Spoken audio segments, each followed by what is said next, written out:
Good morning. So today I want to talk a little bit about how to be happy in recovery, and specifically a gratitude journal, because it turns out that that's probably one of the most powerful things that people can do, is keep a journal every day of 3 things that they're grateful for.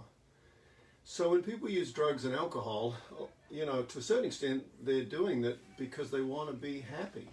They want to feel relief of some discomfort, or they want more excitement in their life, a buzz or something like that. And of course it doesn't work, because drugs and alcohol just release dopamine in the reward system in the brain, which is a chemical release, and then it's gone and you feel more empty than before, and it never can last. There's no way that a dopamine release, a dopamine rush can ever last and produce happiness. It's just pleasure which goes away. But it turns out that there's a lot of science now on how to be happy. And it's a whole field of psychology called positive psychology, where people are studying, what happy people do. And can we teach that to people who are depressed or sad? And it turns out that you can, and that can lead to pretty long-lasting happiness. And one of the most powerful things is a gratitude journal. It sounds corny, and it is kind of corny.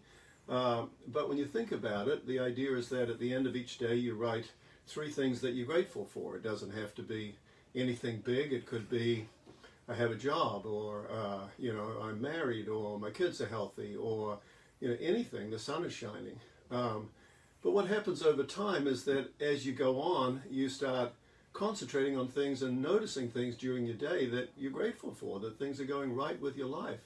And that's kind of the opposite of what depressed people do, which is where they're always feeling things are always wrong, and things are never right.